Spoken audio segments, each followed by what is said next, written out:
But then again, I really appreciate you for coming on the show once again, and for taking the time out of your business schedule to do that. Yeah. Look, I really wanted to talk about, as I mentioned before, about the triple net lease, which, as we discussed before, obviously you specialize in that. I've seen your interviews talking with other syndicators about that. So maybe, again, you can explain in a basic form what is a triple net lease. Obviously, I have a definition, I know what it is, but maybe for audience to hear them from you, from an expert's mouth, and how a triple net lease can benefit real estate investors. Sure, absolutely. So the way that I like to describe what a triple net lease is by describing what it isn't, right? A lot of people are familiar with multifamily investing. The same would go true for single family investing, but for our purposes, let's focus on multifamily and compare it to a triple net property so that I can illustrate exactly what a triple net property is and what it isn't. So let's take your average, you're driving down the highway and you see on the exit sign, it says there's a Wendy's. So you've got a Wendy's, you pull off the highway, and there's your triple net Wendy's. So that Wendy's is paying you $125,000 in base rent. That's the rent that Wendy's pays divided by 12. They pay that every single month. So they're paying $125,000 annually. If you look at your profit and loss statement, that's your top line. That's your gross income, okay? Now we flip over to the multifamily. Let's just make up an example. It's a 10-unit multifamily property. And guess what? It also brings in $125,000 of gross collected rents. That's all the rent from the units. And again, that's your top line number, 125,000. So on first glance, these look exactly the same. They both bring in $125,000. However, when we look at the multifamily property, we know that there's going to be expenses. There's going to be taxes. There's going to be insurance. There's going to be property management. You're going to have to plow the snow. You're going to have to salt the sidewalks. You're going to have to cut the grass. You're going to have to fix the roof. You're going to have to repair the windows. You're going to have vacancy. So at the end of the day, your $125,000 in top line, you might have expenses that are half that. And you might be netting at the end of the day, your net operating income could be $60,000, $65,000. It's very realistic that that's the scenario. Mm-hmm. Now let's go back to the Wendy's example. Now, the Wendy's example is what's called an absolute triple net lease. And the reason it's called a net lease is because the rent that you collect, that $125,000, is net to you, the investor. There are no expenses because, believe it or not, the tenant pays your taxes, the tenant pays your insurance, the tenant pays to repair, replace, maintain everything in the building. They pay for snow plowing and grass cutting and landscaping, everything. So at the end of the day, your $125,000 top line income, right, with zero expenses becomes your bottom line net operating income. So the second part of your question was, why would an investor want to choose this type of property, or what would be the benefit? Well, the major benefit is going to be the passivity. You don't have to do anything. You're just collecting rent checks, right? That's number one. Number two is the predictability. A typical net lease deal is 15, 20, 25 years, and every term is spelled out in the lease when it's signed. So you have predictable income. You know if you're going to get 2.5% annual increases or 10% increases every 5 years. It's very predictable. A third factor is that it's going to be stable and secure. Very often, net lease deals are secured not just by that one location, but by a corporation that has hundreds or maybe thousands of locations, and maybe even a personal guarantee from someone with an incredibly high net worth, okay? So what that means is that if that location is struggling and they have to vacate, you're still going to get paid. So you've got predictability, right? You've got stability and security, and you've got the passivity, right? Those are all three major factors that make net lease attractive to investors. Mm-hmm. And that's only available for retail office industry, or that's also available for multifamily as well? Well, multifamily is, I mean, I've yet to see a multifamily lease structured as a triple net. That would be kind of cool from my perspective. That's more of a RUBS system that you can implement, right? To kind of at least I'm sorry, what kind of system? RUBS, which again, the tenant, so whatever the words are of the RUB system, basically where the tenant pays at least, again, trash, water, again, it's not insurance and it doesn't go into, right. Yeah. So that's more of like a gross modified lease where they're going to pay their rent and then they'll cover some expenses. But here, triple net deals are common in retail. They're very common in medical office. They can be found in industrial. Most industrial deals are going to be a gross lease structure, but they can be found there. Typically they're not as common in things like office buildings. In shopping centers, which we can talk about this because I sell a lot of shopping centers. Shopping centers can be gross leases or they can be triple net leases. obviously we push landlords to sign up triple net leases because they're better.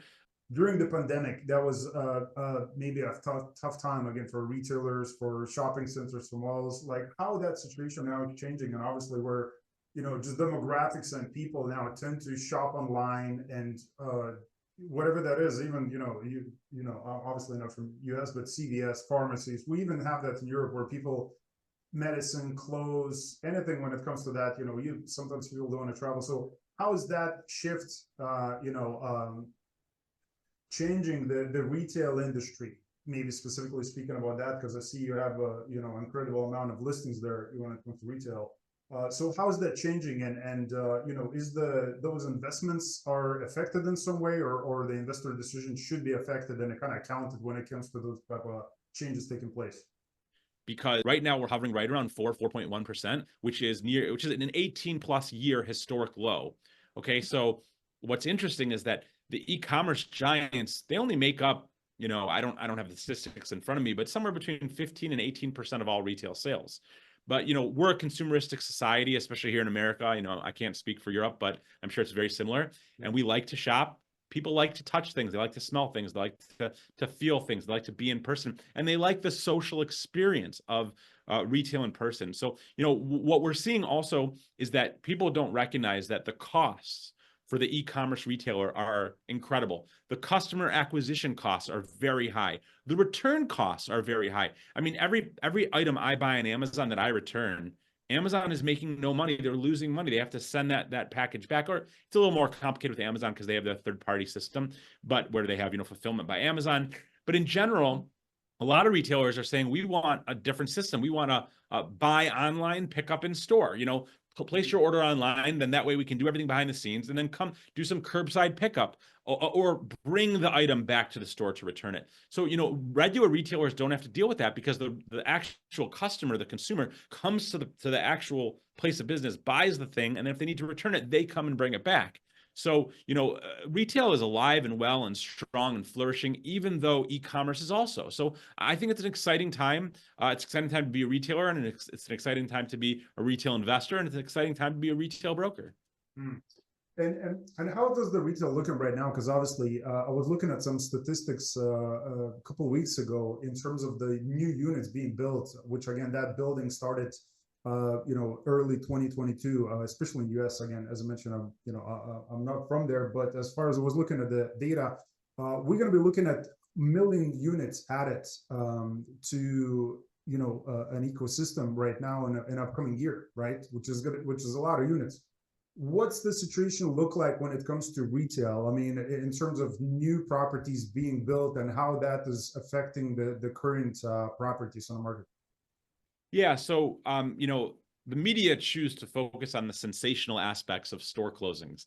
The Rite Aid stories of the world, or the Bed Bath & Beyond or Party City. But what's ironic is that if you actually look at the hard data, you actually look at the numbers, what you'll see is that for the third year in a row in the United States, we've had more retail openings than closings, right? So despite all that news coverage of the closings, we have more retail openings than closings. So that's number one. What's driving that? What's driving that? I mean, I think consumer spending is driving that. I think even though the interest rates went up, so people still continue to spend as they used to, right? Yeah, I mean, this is a whole nother topic, but I think that the Fed has pulled. There's really two levers in economics that can be pulled to influence the economy. Number one is to print money. We saw that at unprecedented rates during COVID, $10 trillion printed. That's a huge number, $10 trillion, right? And then the other one is interest rates, and they pulled both levers one after another.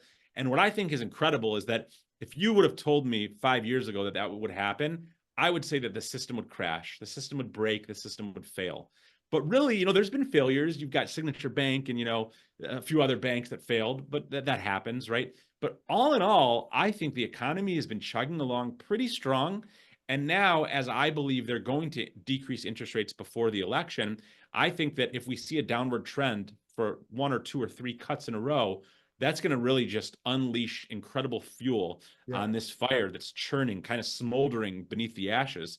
And it's really going to push things further. So it is incredible. Again, logic would tell me that things would be breaking left and right, but really, I think it's just a testament to the strength of the US economy, to be honest with you. Yeah.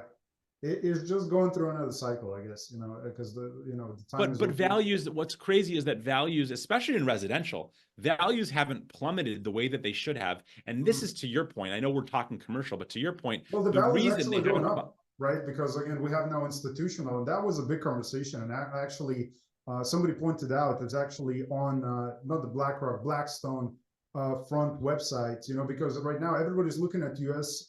Residential home prices, and they continue to skyrocket. They continue to go up.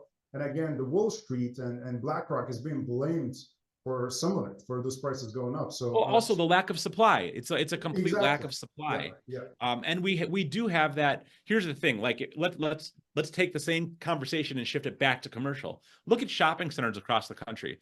I look at offering memorandums, and I make offering memorandums, giving data about specific properties. And almost always for a shopping center, offering memorandum, it says priced below replacement costs. And I've had people joke with me saying, you guys got to take that out, because find me a single shopping center in the country aside from, the trophy real estate in downtown, Miami or Los Angeles or things like that. Find me a single shopping center that's not priced below replacement costs. Replacement costs for shopping centers is so high that's why these shopping centers make so much sense to buy. So when replacement costs and building costs are so high, it disincentivizes developers to build. And when insurance rates are high, it disincentivizes developers to build. So that's what's causing this lack of supply, which is pushing up values in the shopping center space and in the single family residential space. It's very fascinating. Yeah, it is that. You don't want that. You want those interest rates to see a bit lower, so we can encourage spending, building, especially now, which is a separate discussion as well. But I spoke with the people of Texas, which is Texas being affected a lot by the migration that U.S. is experiencing right now, right? And obviously being undersupplied when it comes to those units and jobs and everything. So that's a separate issue there as well. But it ties into this. So for real estate investors, so let's say, as you've probably seen on the show, I typically speak with a lot of syndicators, people that are flipping, commercial side or residential side. So let's say if we have those people right now, maybe, and I typically see now syndicators are kind of diversifying their profiles as well. I see car washes, I see all sorts of new type of investments coming into play when it comes to their personal portfolios. I know that you also specialize with Anchor Investments. You also specialize in 1031 exchanges. So maybe you can explain to the people, if you have a property, how you can maybe 1031, if you can, into some of the triple net lease properties. Yeah, so Section 1031 of the IRS code is a great section that is put in my opinion, to increase commerce, to increase spending, to create jobs, to create business. It's just a really great thing, and I hope that it never goes away. So the way that it's structured right now is that, typically if you have an investment property and you sell the investment property, you're going to have hopefully you'll have some capital gains, right? You buy a property at $1 million, 10 years later it's worth $2 million.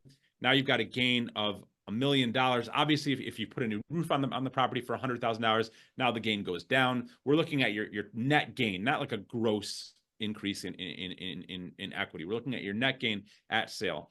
So traditionally, what would happen was, let's say again, $1 million property, 10 years later, it's worth $2 million. You spent $100,000 on the roof. Maybe you got some broker commissions you paid. Maybe you're down to $1.8 million. So you get $800,000 in potentially taxable income, right? You sell that property, traditionally, you're gonna have to pay capital gains taxes on the $800,000. So the IRS Section 1031 allows you to take that property and defer the gains. Okay, so you bought the property for $1 million, it's worth $2 million, but you've got some costs. Now what you do is when you sell the property, it's a little bit complicated, but you work with myself, a broker, and you work with a qualified exchange intermediary who holds the sale proceeds from the property in their account. And you now go and you identify properties. Now, there's a lot of timelines and rules with the 1031, the 1031 from the Section 1031 of the IRS tax code. Number one is you have 45 days to identify a property or properties. So that means identification means you write a list and you send it to the IRS and you say, these are the 3 properties that I've identified. Now, and the rule is that you don't need to submit an LOI or anything. It just has to be a list, right? Whether or not you're under contract or whether or not you have an LOI. Okay. So now those 3, now the rule is either 3 properties or properties that represent 200% of what you're going to need to spend, right? That's the two different ways to do it. Now, once you're done with, so you have 45 days to identify, and you have 180 days to close. So let's say you sell your Taco Bell, you bought for $1 million, sell it for $2 million, you got some costs in there. You identify 3 other properties within 45 days. Now, within 180 days, you close on another property. So the property that you're selling is called, that's the relinquished property or the down leg. The property that you're going to acquire is called the up leg. So you now go and close on that up leg. You pay 0 taxes. Now, your basis in the property, meaning how much you're into the property, is now 1.2 million, because that's what you were into the property for before. So now if you would sell that other property, even if it's worth more, you could do another 1031, or you could pay taxes. That's a traditional 1031. There is another way to do it. It's called a reverse 1031. I've got a client right now. I was supposed to call him before the show. I'm going to call him after. But he's got this great property that we want to sell for him, and he wants to sell, but he's always like, Dan, I don't know if I'm going to find a 1031 exchange property, and I don't want to pay taxes. Yeah. So I told him, I said, you can do a reverse 1031. He's like, what's a reverse 1031? So I'm going to explain it just like I explained to him. So similarly, you have your property, your down leg, the property that you're going to relinquish. You don't sell it yet. What you do is you find another property, you buy that property, and now you have 45 days, sorry, you have 180 days to sell the original property. Now, the challenge here is you have to have enough cash or financing to buy the second property without selling the first, but it gives you the opportunity to have that peace of mind that you found your first property. Now, again, you are going to have to sell the other property. If you don't sell the property, what's kind of cool is you can now, instead of a reverse exchange, you can do a forward exchange. So you can now go ahead and say, okay, well, I didn't make my timeline to do my reverse exchange, but now with my property I want to get rid of, I'm going to sell it and then go buy another. Now, the potential downside is now you have 2 properties, right? But that's a little bit about the reverse 1031 exchange. Yeah, interesting. What would you say the other maybe red flags? Because it sounds great. I mean, it sounds like a strategy that maybe, and I'm sure a lot of, syndicators or other type of investors, maybe people who do construction are looking into this. Any other red flags that investors should be aware of? Yeah, absolutely. When it comes to really any asset, but this is more prevalent with single tenant properties, one property, one tenant. You got to watch, like, example is Walgreens or CVS or Rite Aid. It's great real estate, but paying sometimes $30, $35, $40 a foot in a market that could support $15 to $20 a foot. So if they ever leave, you're going to be in big trouble when it comes time to replace the tenant, not only because you'll lose some income, right? But also because, let's say you have a loan on the property, now you're only getting $20 a foot, you're going to be in default of your loan. So that's definitely a problem. That's red flag number 1. Red flag number 2, like if you're looking at shopping centers, anytime someone has, you got to be careful when you buy a shopping center that someone's flipping, really any property that someone's flipping, because a lot of times they're trying to inflate value so that they can get or inflate rent so that they can get a higher sale price. One of the things I always look at is taxes. If you're going to be responsible for taxes because they're gross leases, but the offering memorandum that you're looking at shows the taxes as what they are currently. I just dealt with this before we got on here, right? The taxes could go up 50% once you take over. So you want to make sure that those numbers are accurate.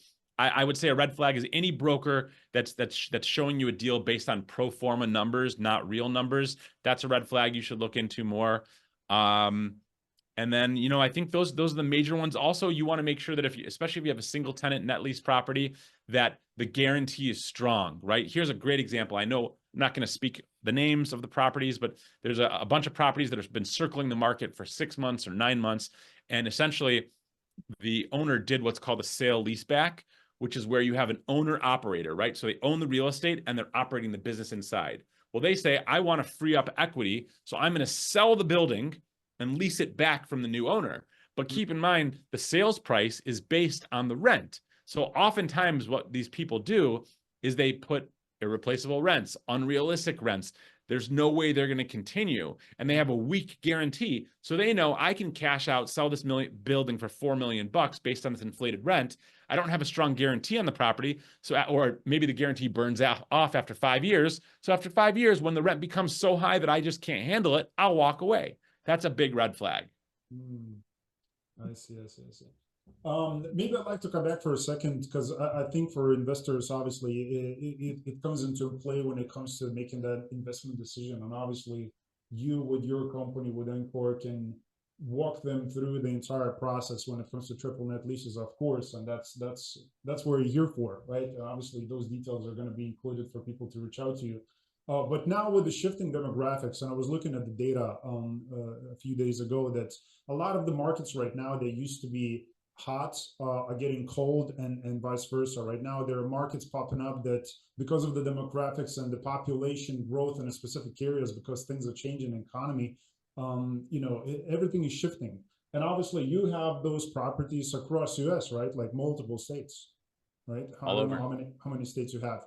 So how is that now taking place when it comes to the population growth, and how that investment decision should come in play when it comes to an investor thinking about buying the property, right? Is there going to be people living there? Are they going to move out? If I'm going to purchase something in 5 years, it's going to be vacates. It's going there's not going to be people there.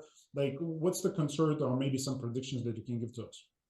Yeah. So first of all, in general, my philosophy is, aside from like, when you look at the United States, aside from the tax-free states versus the non-tax-free states, like there are certain states where there's no state income tax. That's obviously going to be beneficial to a Yeah. landlord. But aside from that, I don't really look at, like, I analyze the deal, and then afterwards I look at the city and state, because I'm concerned with the same things always, right? Like I'm concerned with traffic counts, how many vehicles go in front of the property every day. Okay. I'm concerned with visibility, ingress, egress. How easy is it to get in and out? I'm concerned with proximity to other national retailers, right? I'm concerned with population density, average household income. I'm concerned with how close they are to the freeway, all these different variables. So that's first and foremost. I want to just stress that, because for me, I'm looking at the fundamental, underlying metrics of the real estate and the deal and the trade area. Then I'll look at, like, okay, is it, what city and state is it in? It's not as important to me. Now, in terms of what you mentioned, growth and decline, I mean, we saw some interesting things, right? I saw clients who would call me and say, Dan, I need downtown. I need high population density, right? That's what I want. And then they called me 6 months later after there was rioting downtown and after major retailers were leaving downtown and said, Dan, I need suburbs, right? I need away from the downtown. It was fascinating to see. So we saw this suburban sprawl during COVID, which I think, definitely made certain suburban, let's call it neighborhood shopping centers, more attractive, or certain suburban net lease deals more attractive. So that was definitely a trend that we watched. Obviously we have trends like Florida has, I've been seeing like 1,000 people immigrating to Florida every day. Texas has been seeing major corporations fleeing states like California, right? So those areas got hotter and hotter. But overall, again, I just can't stress enough, I'm looking at those metrics and those variables. I'm not looking at specific communities. I'm looking for the fundamental underlying metrics of that real estate deal. How do they stack up? Yeah, yeah, that makes sense. Yeah, going back to the fundamentals. Awesome. Well, look again, Dan. I really appreciate you coming on and show. As Sure. as we started in the beginning, I really don't want to take your time because I know you have your hands full. And I think for audience, hopefully we provided an information to really understand what the triple net lease can offer, especially if they have an existing property that they're looking to sell and roll that cash into triple net lease properties. So interesting. I never came across this before, so obviously that's what I want to talk about, with you Sure. about this today.